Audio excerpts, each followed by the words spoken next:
Hello again, this is Richard Smith, and here's my next in my series of Tech in Brief. So today, AGVs, and how do they control themselves? How do they know where they're going? How do they get around? So I'm going to do just three different modes, which are line following, wall following, and then basically sort of a combination obstacle avoidance.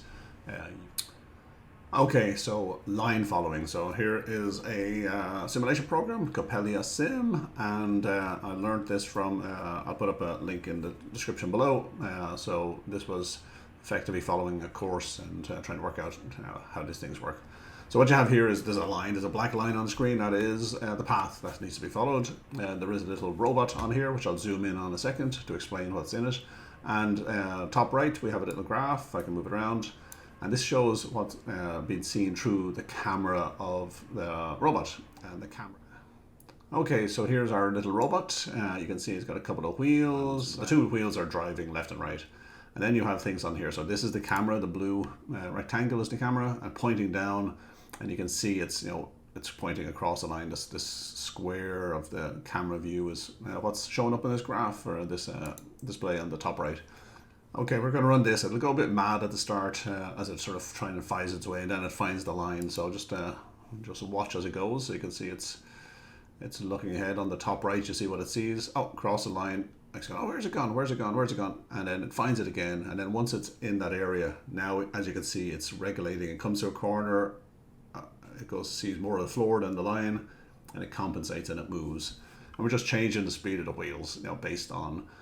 What did you see, and where do you want to go? What do you want to do? So less black, move left in this case, and make more black in the screen, and then vice versa. So there you are. So that'll just follow the line forever and ever. So that's line following. So next is wall following. So how does that work? How would a robot follow a wall? And this is just one example using ultrasonic sensors, and that's it. Fairly simple. And so this is the test area. So we have this robot inside a wall. Let me just scroll in on the robot for a second. Again, this is similar to the last one I showed, a bit simpler, and it only has ultrasonic sensors. Doesn't have a camera, doesn't need it. And you can see these rays, these red lines. They're going and measuring the distance of the wall, and same on both sides. And then there is some maths that has to happen. You have to look up some trigonometry. Oh my God, yeah, that was a bit tough to go back to that. But this angle of the wall, the distance of these sensors will tell us what angle we are to the wall. Same on the other side, and then you make some judgments. And the whole point is stay in the middle. Start it, and you'll see. Let's start it and go a bit slower. But so it's now going around. As you can see, it's effectively following the walls, making adjustments. It's turning. This ray out the front, sort of ignore it. That's just for stopping at the end. So that's it. So you're using two sensors on either side, doing measurements, and then saying I want to be in the middle. So if I'm not in the middle, adjust one of the wheels, change the velocity, and hit a corner. You see, it automatically works. And that's it. Okay, third last one here is it's called the bug algorithm 2, whatever that means. But what it is, it's the same robot, and I'll zoom in on that in a second. It's the bottom right here, and then there's some obstacles, and the goal is over here on the top left.